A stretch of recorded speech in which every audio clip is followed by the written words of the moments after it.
This is the current federal tax developments for the week of August the 20th, 2018. Current federal tax developments are brought to you as always by Kaplan Professional Education and by your State Society of CPAs. This week, the IRS stayed pretty quiet all week. What we're going to discover is that we've had some developments on the state level that are of use to us this week. We do have a couple of IRS issues, one of which is a court case between the IRS and the AICPA. And then we have the AICPA gave some comments to the IRS on some outstanding issues that remain on the Tax Cuts and Jobs Act. Oh, yeah, we still have a whole lot of issues there that we don't have answers for. And so we're all having a little bit of fun with that background. So with that, let's start out. And we spent a lot of time recently talking about sales tax issues with the states. But there are other taxes states impose and other taxes that your client could run into problems with when they are doing business with customers in that other state. And this week we had a case come down, Capital One Auto Finance, Inc. versus Department of Revenue, which is from the Supreme Court of the state of Oregon, docket number SC-S064803, came down on August the 9th. This was a case of a corporation and the question of whether the corporation owed either the Oregon excise tax or the Oregon income tax. Now, we'll just accept, and I'll let you know, and if you want to dig into it, the court case tells you, but effectively those two taxes are the same thing. Actually, they're identical taxes. You pay one or the other. And there's a whole long discussion. The court even tells you why they have these two taxes in Oregon, and actually why really they're probably not needed anymore to be two taxes, but just accept, because if you try to read the opinion pieces of it from time to time, you get confused, because sometimes they're for the excise tax, sometimes they're for the income tax. But in any event, this represented some subsidiaries of Capital One, and these Capital One entities had no physical presence in the state of Oregon. They didn't have any business in Oregon, not any business in Oregon, but they didn't have any, didn't have an office there. And they also didn't have, in the state of Oregon, any employees there. So there weren't even employees in the state that were doing stuff. Now they did, however, basically, they had their affiliates. They basically were offering credit cards and products, consumer loans, accepting deposits, engaging in consumer and small business lending from their offices outside of Oregon into the state of Oregon. Now, the company took the position that, hey, we have no physical presence in the state. And so because of that, we can't possibly owe the Oregon income tax. However, the Oregon Department of Revenue said, no, we're not so sure. And in the 2 years in question, these companies have sent 24 million solicitations to people in Oregon. They had 536,000 customers in 2007, fewer in 2008, and they charged nearly $150 million in fees during those years to residents of the state of Oregon. So the Oregon Department of Revenue wants their share of this. The taxpayers claimed that because they had no physical presence in the state of Oregon, they shouldn't be taxed. Now, they of course didn't say that they didn't have income from Oregon. They said, clearly we have income from Oregon, and clearly we have customers in Oregon, and that's income. So we're not saying we don't have income. We're not saying that it doesn't go to Oregon customers. But we're saying that we believe the statute that Oregon imposes the Oregon tax intentionally doesn't cover taxpayers who don't have a physical presence in the state of Oregon. And this is Oregon Revised Statutes 318.0201. I should say parenthesis 1, kind of interesting there. What that tells is for who pays this tax is there's a tax on every corporation for each taxable year at a rate provided in this law upon its Oregon taxable income derived from sources within the state. Right. So basically, other than ones when it's subject to the other tax. Right. I told you we have two identical taxes here, so it's kind of weird. Now, initially said, well, wait, you do have income from inside Oregon. And so you're arguing a constitutional issue. No, they're not. We'll talk about that toward the end here. But what they're saying is when the state legislature passed that section as part of 318.020 parenthesis 2, what they said was that, income from within the state is property located there, income with a situs there, income from activities there. They said, look, all of these examples that we find in 318.020.2, while they're not exclusive, every one of them has a business that is physically located in the state of Oregon. Therefore, we believe that the state of Oregon, being located in the state of Oregon, was what the legislature intended.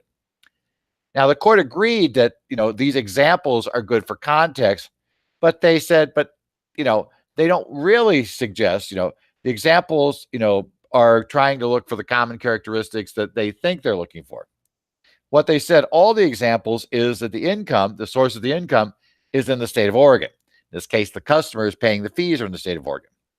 So for that reason, the court concludes that, in fact, you owe the income tax. You can't say I won't pay Oregon's income tax because I don't have a location in Oregon. Reality is you owe the Oregon income tax.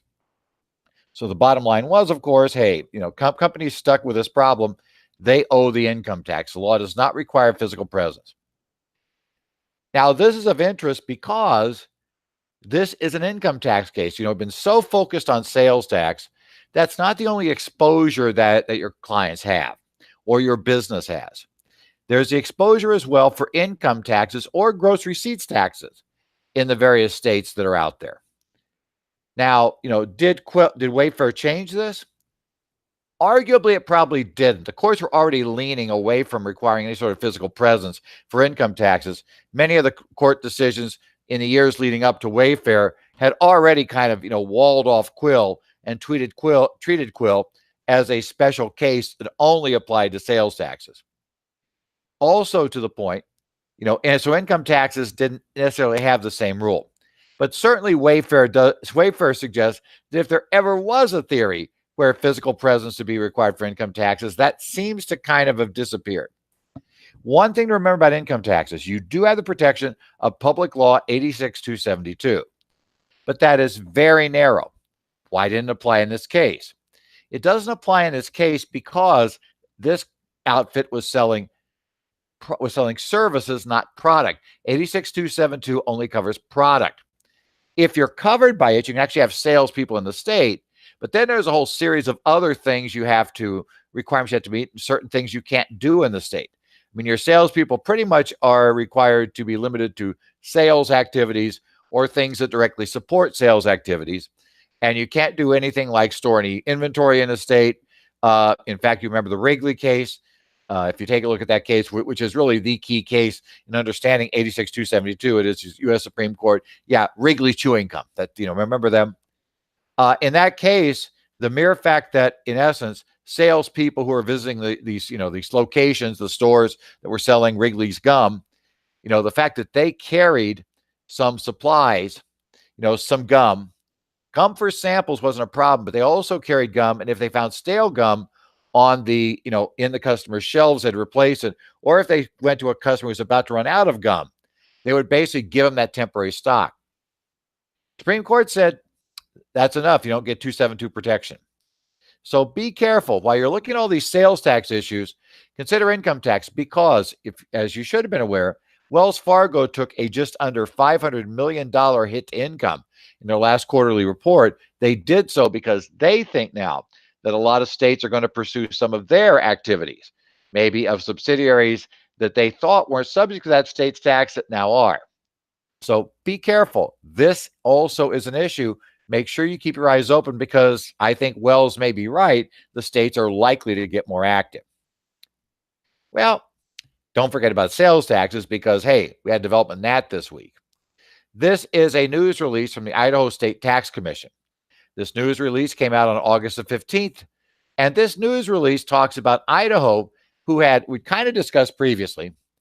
They had adopted basically an out-of-state seller law that was tied heavily to whether you had a arrangement with a retailer in the state of Idaho. And if you had that, then if you had more than a minimal amount of sales, you had to collect sales taxes. And your arrangement was not that you gave inventory to somebody in Idaho, but that you had an Idaho retailer who would refer to you, like on their website or as an affiliate. And by the way, retailer appears to be defined very broadly.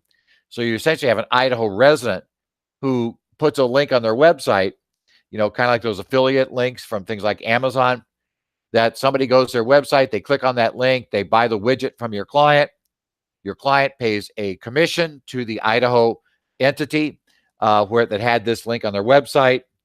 That suddenly causes you an issue. the Idaho State Tax Commission, give the right name, they sent out letters to 500 retailers this week.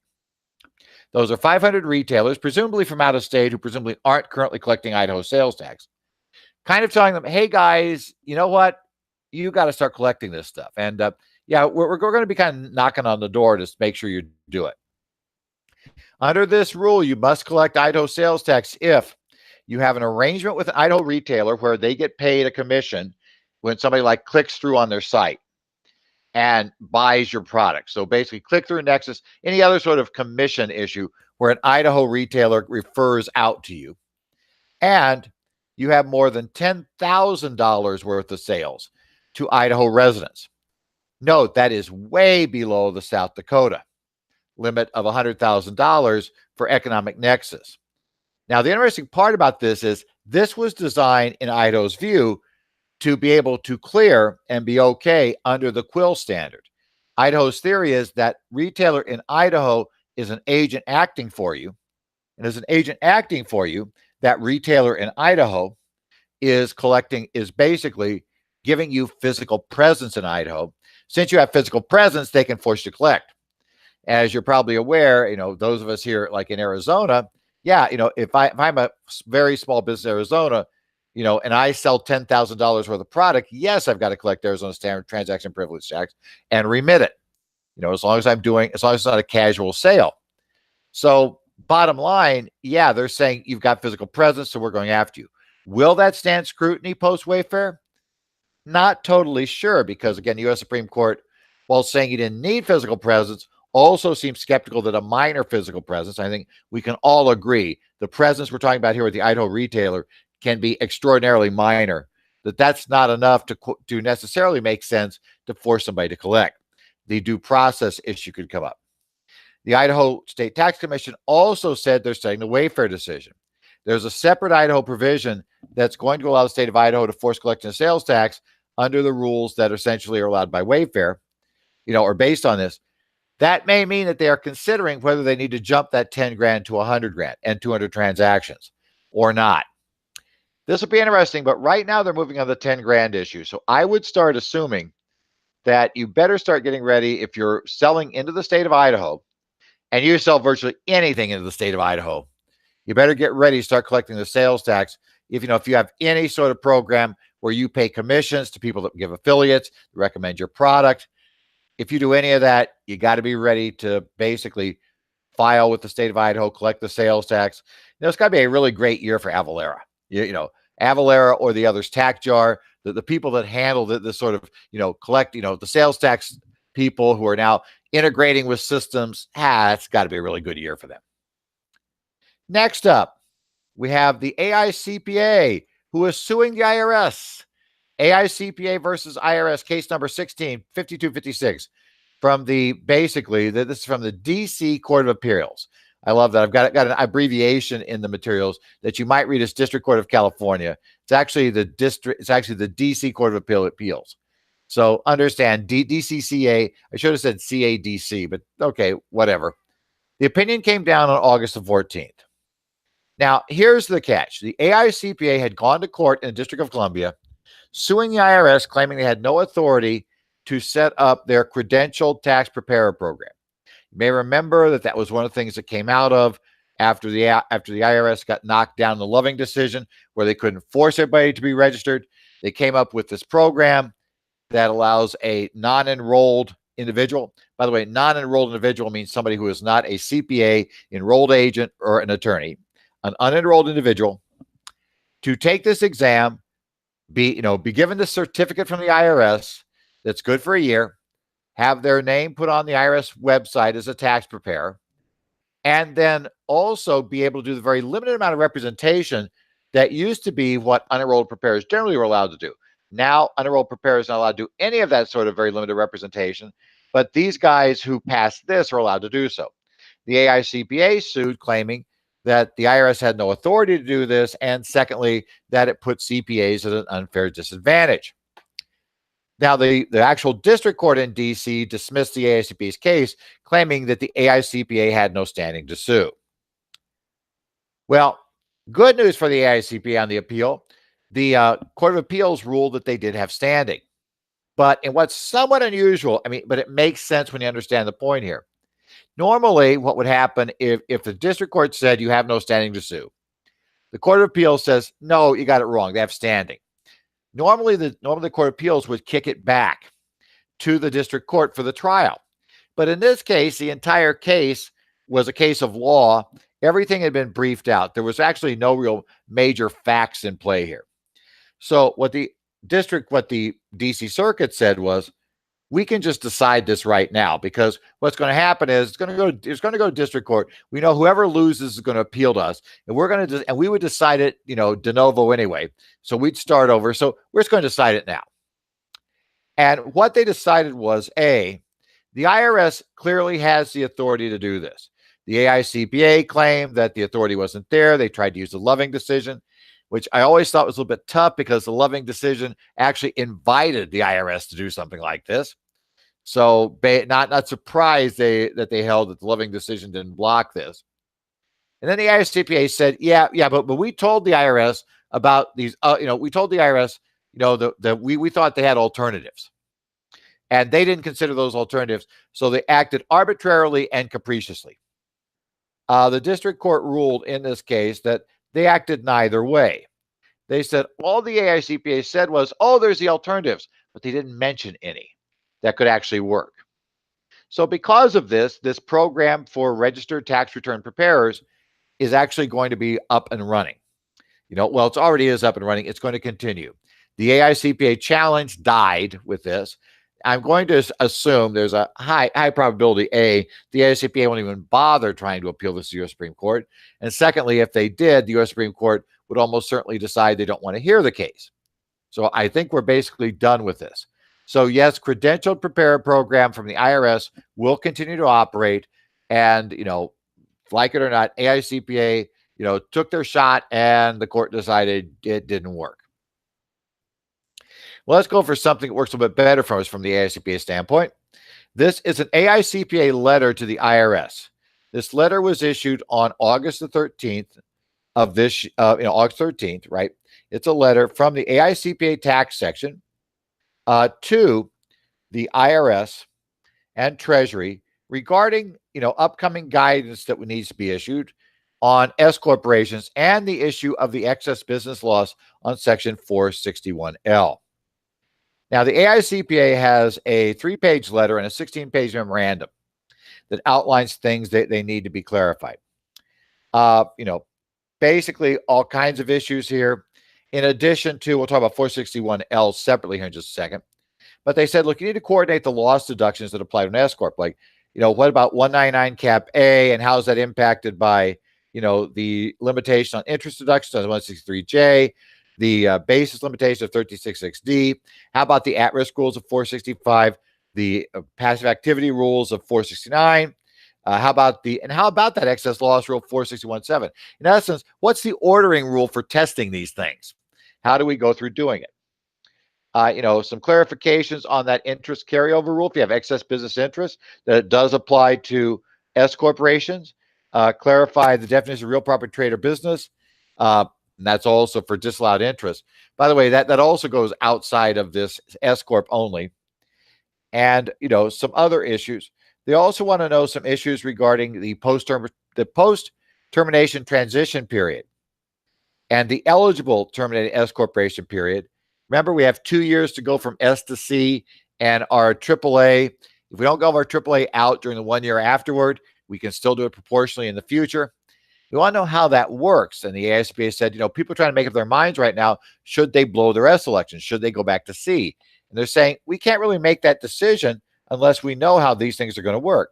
So IRS, can you actually tell us something about these issues, right?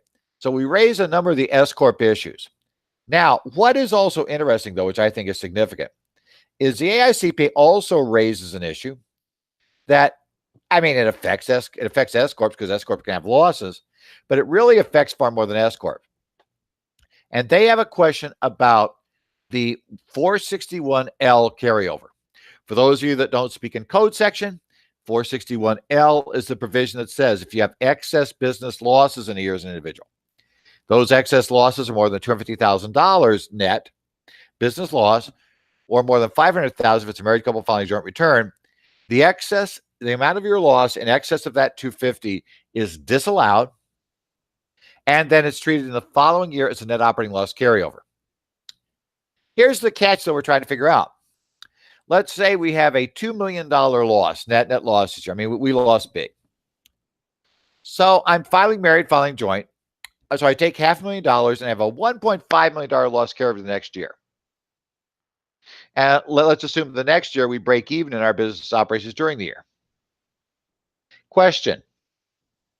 Does the 1.5 million now again come into the calculation? So I can't use the whole $1.5 million of the NOL. I can only use a $500,000 of it because it's again going to be blocked by 461L. The AICPA is urging, and they give you the reasons why if you want to read the memorandum, and it's in our material this week, their outline of this. They're saying that really shouldn't happen. They're saying the way the code says this becomes an NOL. If it becomes an NOL, it should no longer be a 461L business loss, and rather it should be subject to the rules that are involved for NOLs only, the 90% rule, and that's it. How that's get resolved could be interesting. I mean, hopefully the AICPA position is sustained. I think it makes the most sense under the law. But then again, making sense and sometimes how things get interpreted, not quite sure. Now, good news, right? The AICPA says we want this immediately. Unfortunately, as Mick Jagger said, you can't always get what you want. And you may remember that the AICPA has very early in the year went out and said, we need guidance immediately on 199 Cap A. That was at the end of February. We finally got our first guidance on the beginning of August. That doesn't really seem to meet my test immediately. They also told us the 1st of April that we needed immediately guidance on the meals and entertainment, which we have heard nothing about to today. So do I think that because of this letter next week, the IRS is going to issue a notice that tells us how all this stuff's going to be resolved? I wouldn't bet on it.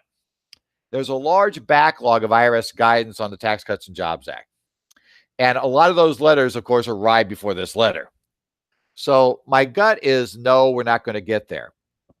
And rather, this is just going to go in. And I mean, it's good. You might as well ask to do it quickly. You're probably not going to get it, but you ask for it. Why not ask? But it will almost certainly go into the considerations that the IRS will enter into and actually issue guidance. If you've read, by the way, you all have read the 199 Cap A regs now, right? You all went and did that. If you read the preamble there, you notice that the IRS quite often talks about, comments, suggestions, things they received before they issued those regs. So that's going to, we're going to assume they're going to continue to do that. And so because of that, we're going to be hopeful that the recommendations found in here will at least be paid some attention to by the IRS as we move forward. Well, hey, wanted to remind you, we've still got those 199 Cap A sessions coming up. We do a couple of them here. Got 2 coming up here in the very near future. One's coming up very quickly. In fact, if you're listening to this on Thursday, you missed it. But on Wednesday, August the 22nd, for the Arizona Society of CPAs, I'm going to be presenting a 4-hour session on 199 Cap A, what we've learned and what we haven't learned from the proposed regs. It will start at noon Mountain Standard Time. Now, I said Mountain Standard Time. That was not a mistake. Arizona does not go on daylight savings time. So, yes, it's MST. So, for most of the rest of the world, you might think that's Pacific time. Okay, but that's how we'll do it.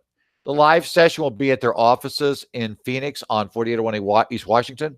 Also, please note, normally 4-hour courses in the afternoon. When I do the Arizona tax update after doing the ethics in the morning, we start at 12:30. When we do a pair, they do a pair of 4 hours. They start the second one at 12:30.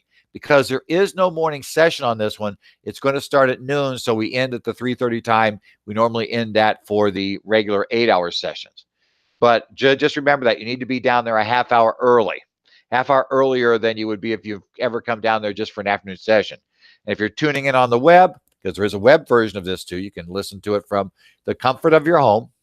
The webcast will start at noon as well. Okay, that'll be there. Have quite a few people signed up already, so it's actually a pretty good thing. If you haven't signed up and you want to, the Arizona Society website can sign you up. Again, ASCPA.com. Go to the CPE, and you go for this week's CPE, and you'll find this. At least if this week, you're going in there before August the 22nd. If you go in after that date, well, yeah, it won't be there. Also, then the following week on the 30th, I'll be doing a webinar for the Idaho Society of CPAs. It will be the same material, same course. It will start at 9 a.m. Mountain Daylight Time. Notice the difference there, daylight versus standard, or 8 a.m. Pacific Daylight Time, which, of course, Pacific Daylight Time is Mountain Standard. So that's my time, but, don't worry about that. We got both times here because, as those of you in Idaho know, there are portions of Idaho in the Pacific time zone, portions are in the Mountain time zone. Whichever one you're in, show up at the right time is really the catch. It is, as I said, a webcast event only. It'll be handled through Adobe Connect. So, make sure you're okay working with Adobe Connect. As always, if you've not done Adobe Connect before, actually, if you've not done the AICPA one, I should say Arizona Society CPA one before, then you probably also have this issue. You're going to give some permissions in your browser these days to get through. You'll want to use a few things. Just give them and you're fine. For the Idaho session on the 30th, you can register there at idcpa.org, Idaho Society website. Again, look for the CPE, and you're going to look for the CPE on the 30th. It will be a webinar, and you can sign up for it there. Both of these are 4-hour courses, and we're going to talk about a lot of neat things in here. This week, I gave courses on, one of my courses was on assisting survivors that succeed in the state. And one of the real interesting things that we discussed there is, and you might want to go look at this, you work with the states and trust, is how the QBI rules are going to work with a trust or a state.